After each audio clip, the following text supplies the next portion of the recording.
преходно. Тоа е директно осиромашување.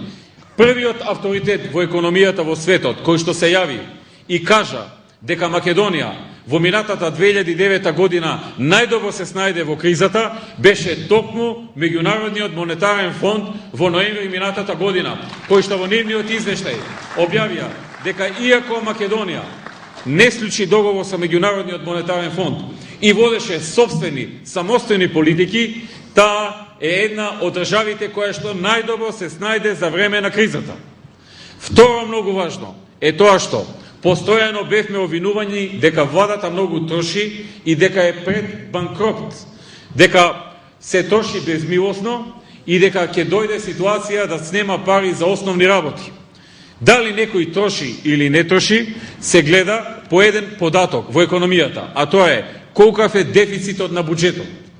Во минатата година многу држави имаа дефицит на буџетот од 3%, 4%, 5%, 6%, 8%, 9%, 10%, Грција дури 12% дефицит на незиниот буџет.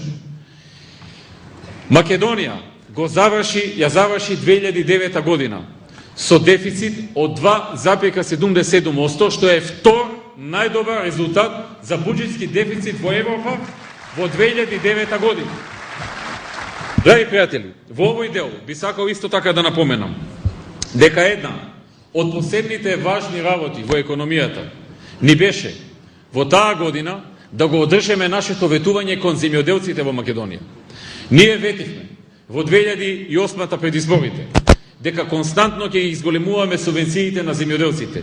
Дури дадовме за некаде и во погранки колку пари ќе даваме субвенции од буџетот.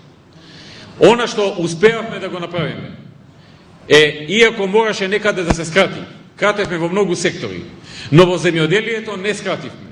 Бевме ветиле дека во 2009 година ќе бидат потрошени 70 милиони евра за македонскиот земјоделец и земјоделие, точно толку се инвестира како субвенции во македонското земјоделие во 2009 година. Бевме ветиле дека во 2010 година ќе инвестираме од буџетот 100 милиони евра подршка за македонските земјоделци. Толку се планирани и проектирани во буџетот и веќе почнуваат да се инвестираат зависно која култура како доаѓа. Како си доаѓаат културите земјоделски по месеци, така се инвестираат парите. Бевме ветиле дека 2009 година за субвенции за тутун ќе дадеме 45 денари по килограм. Дадовме 45 денари по килограм. Бевме ветиле дека за оваа година ќе дадеме сега, во 2010 година, 60 денари по килограм. Оваа година тутунарите ќе добијат 60 денари по килограм. Независно што кризата се уште е присутна, независно што проблемите со кои што се соочувавме минатата година во голем дел се уште се присутни, сепак ветување си е ветување. Кога ВМРО ДПМН е дава ветување, ВМРО ДПМН е стои на тоа ветување.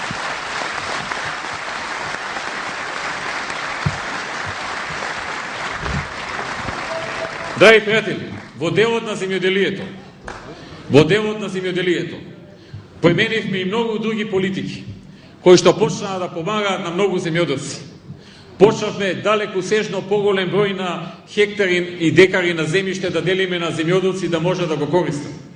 Применивме два метода. Еден метод за крупни фармери, кои што сакаат поголемо земјиште, но и многу пари да инвестираат во него и многу вработени да вработат, но исто така и за луѓе кои што од социјален аспект сакаат да се занимаваат со земјоделие, за да се само вработат и да го вработат дел од своето семејство, а може би некој поширок. Конечно во Македонија преовлада свеста дека слободното земјиште, кое што така стои, треба да се даде можност да им се дава под концесија, под закуп или под некоја друга форма на сите оние граѓани кои што имаат волја и желба да го обработуваат. Затоа што на Македонија Господ и дал и сонце, и вода, и земја, и плодна почва, и луѓе што сакаат да работат. Затоа што земјоделието е една од најстратешките гранки. И токму затоа спроведовме едни политики кои што полека, но сигурно даваат добри резултати. Тие политики го зголемија извозот во земјоделие. Тие политики почнаа да ја враќаат надежта кај земјоделците. Иако сум свесен дека има уште многу работи што треба да се направи во земјоделието, за да се помогне целосно да се оправат земјоделците и да се извадат од каута во која што беа западнати во годините во кои што не се одвојуваа ни 3, 4 или 5 милиони евра за земјоделието, а камоли 100 милиони евра. Во времето на СДСМ 100 милиони евра за земјоделците беше мисловна именка.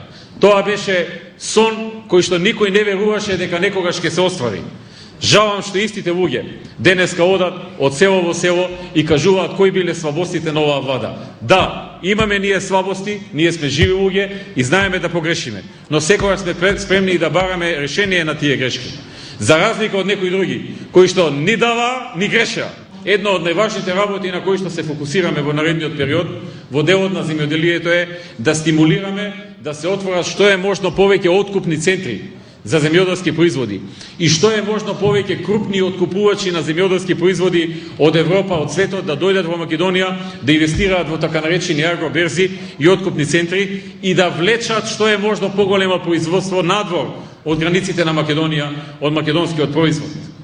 Затоа продадовме неодамна едно земјиште во Струмица на компанијата Агрокор, која што таму ќе гради откупен центар кој ќе прерасне во агроберза. И такви припремаме уште во 7-8 предели на Република Македонија. Исто така, сакаме да влечеме и други инвеститори кои што ќе инвестираат во земјоделието, кои што ќе станат стратешки партнери на нашите компании или ќе изградат нови гринфилд инвестиции. Тоа е нешто што е наша обврска за еднината и на тоа многу ќе се фокусираме. Во делот на транспортот, оваа година инвестиравме, како што кажав, во неколку регионални патишта и неколку и поголем број на реновирања во регионални патишта. Оваа година, во овој период, започнуваме градба на 200 километри и регионални патишта во Македонија и 200 поединечни локални патишта. Тоа започнува постепено, помеѓу сега февруари и некаде јуни, јули, август, и постепено ќе се одвива во наредните 2 до 3 години. Тоа е проект кој што го имаме заедно со Светската банка и со Европската инвестициона банка во износ од 120 милиони евра за изградба, реконструкција на 200 километри регионални патишта и 200 поединечни локални патишта. Покрај ова, имаме еден проект кој што го започнавме, да се надеваме дека успешно ќе го завршиме, а тоа е јавен повик меѓународен да најдеме концесионер за изградба на автопатишта на повеќе делници во Македонија и тоа во 2 фази. Во првата фаза се коридорот 8, значи Крива Паланка, Куманово, понатаму Гостивар, Кичево, Охрид, Струга, албанска граница, понатаму Скопје, Блаце и Скопје, односно Миладиновци, Свети Николе, Штип, Кочени. Втората фаза, откако оваа фаза ќе заврши, односно откако ќе почне да се гради, а се надеваме тоа да биде некаде консервирана на следната година, почетокот на градбата, втората фаза би започнала со други автопатски решенија во периодот што следува потоа. Оваа година правиме напори да создадеме услови конечно да се продолжи, бидејќи само малку беше започната градбата на пругата кон Бугарија. За таа цел веќе седнавме со сите оние кои што на времето почнале да ја градат, ги регулиравме должничко-доверителските односи со нив. Ако се биде во ред, планираме да водиме разговори во текот на овие месеци со Европската банка за обнова и развој. Ако се биде во ред, се надеваме во оваа година да ја заокружиме финансиската конструкција и крајот на ова или почетокот на следната година да почнеме со градба на железницата кон Бугарија. Исто така, имаме проект од 50 милиони евра, кој што некаде ова лето треба да почне за инвестирање во водоводи и канализации широм Република Македонија во сите општини и поголем број на проекти во енергетиката. Сакам да се осврнам на еден многу важен сектор на кој што оваа влада се посвети како никогаш до сега ние. Тоа е образованието. Нашето убедување дека Македонија може да биде успешна војнина и може да биде силна држава само ако има висок број на високо квалификувани луѓе, на луѓе кои што има